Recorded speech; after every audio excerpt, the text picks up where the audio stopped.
One Crazy Summer, Chapter 28. Glorious Hill. I didn't know which was weirder, having Hirohito see me in my pajamas or not having any chores to do. I tried to wash dishes and always offered to mop the floor, but for the 5th day in a row, Mrs. Wood said, "Go outside, play." I felt like a watcher while Hirohito chased Vanetta and Fern around. I sat on the porch with my book in my lap, glad I'd brought it along.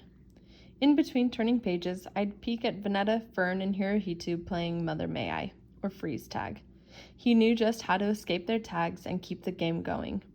I could see why Hirohito put up with Vanetta and Janice at the center, why he let Fern chase him and tag him, when she wasn't fast enough to catch him. Hirohito had no brothers or sisters.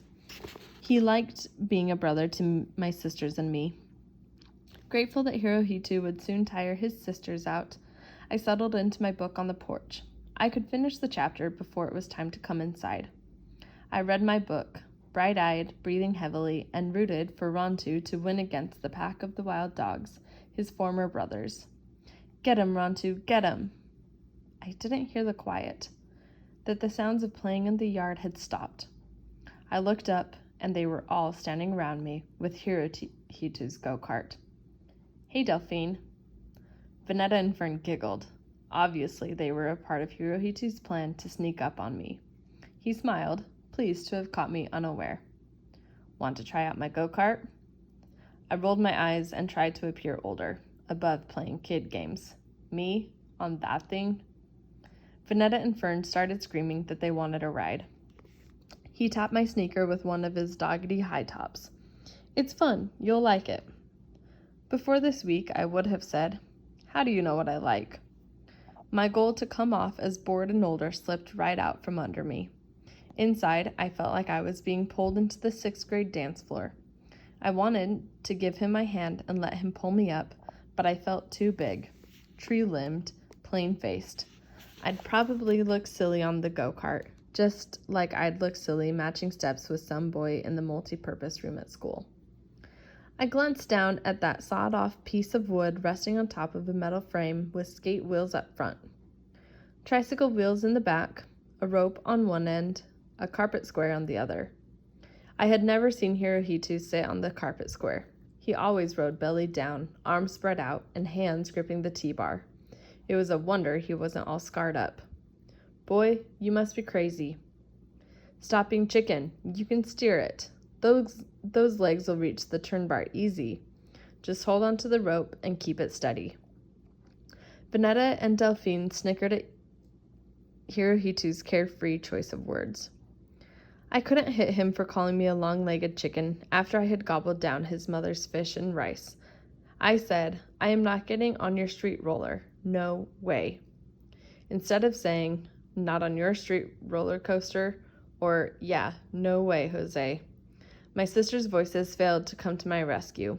Instead, Vanetta and Fern, mostly Vanetta, screamed and danced around, pleading to take my turn on the go-kart. Hirohito shook his head, sorely disappointed like he was Papa. "I didn't think you were scared, Delphine." "I'm not scared of that thing." My voice hit notes it was not known for reaching. "Then come on." "No, chicken, I am not." He offered the rope to me and patted the carpet seat. Just a block, not even a hill. I couldn't let him think I was weak and scared. Girl pride and a lower voice said, "I'm not afraid of no hill." Before I knew it, we had become a merry parade. Me sitting on the go-kart, my feet on the bars, Hirohito behind me pushing, and Vanetta and Fern at the rear parading up Magnolia Street. What a sight! I sat hunched over, holding onto the rope, my big sneakers on the turn bar. All I could do was wrap my rope tighter around my hands and pray. How could I find my balance, let alone trust it? Surely balance was needed to ride on that rolling cart of danger. Where was my good common sense? The common sense that Big Ma always pointed out I was born with.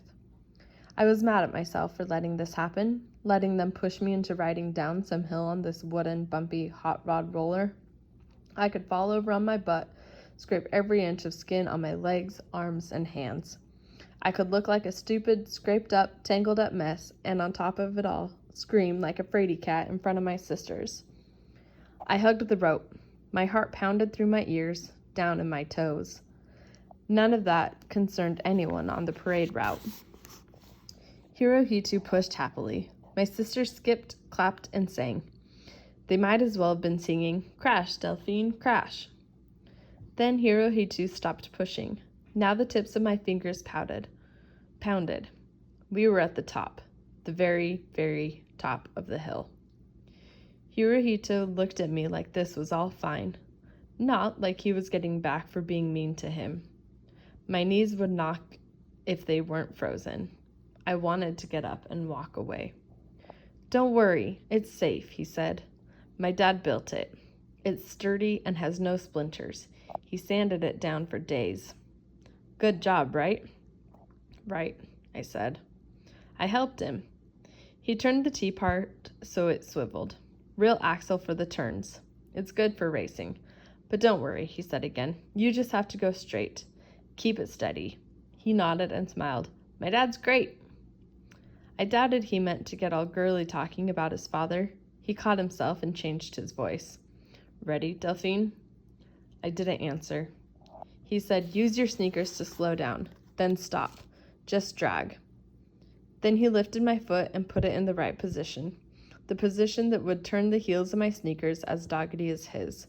"Remember, you don't have to steer. It's a straight ride down. Just slide your sneakers like this." He moved my foot slightly sideways. It was a wonder he had soles at all. He told me to hold on tight. Then he ordered Vanetta and Fern to come on as if he had taken my place as the oldest. Part of me didn't like it one bit. The other part didn't have time to think about that. "Push!" Vanetta and Fern screamed, "Yay!" And I looked up, mad, scared, thrilled. I felt 6 hands on my back and the bumpy ground beneath me. With all that rumbling, my head spun with the sheer craziness of it all. Being pushed down the street, my sisters and Hirohito cheering and pushing and letting go, and time not ticking, but racing away. It was too late to jump off while the go-kart rolled, its steel skate wheels hitting every bump and pebble on the sidewalk. I leaned left and right, trying to find my balance, then forward, left, right, and forward, my drawn-up knees helping to keep me steady. There was a curve in the sidewalk, not exactly straight like Hirohito told me. To me, it was winding and dangerous like the Chinatown Dragon. As the go-kart went faster, I felt the rumbling of the wheels hitting the concrete underneath me. I screamed, so loud I startled myself. I had never heard myself scream. Screamed from the top of my lungs, from the pit of my heart. Screamed like I was snaking and falling. Screamed and hiccuped and laughed like my sisters, like I was having the time of my life flying down that glorious hill. Vanetta, Fern, and Hirohito had run after me, but Hirohito had outrun my sisters and met me at the other end. When we were all together, Hirohito led the parade of him, Vanetta, and Fern, hooting and dancing around me.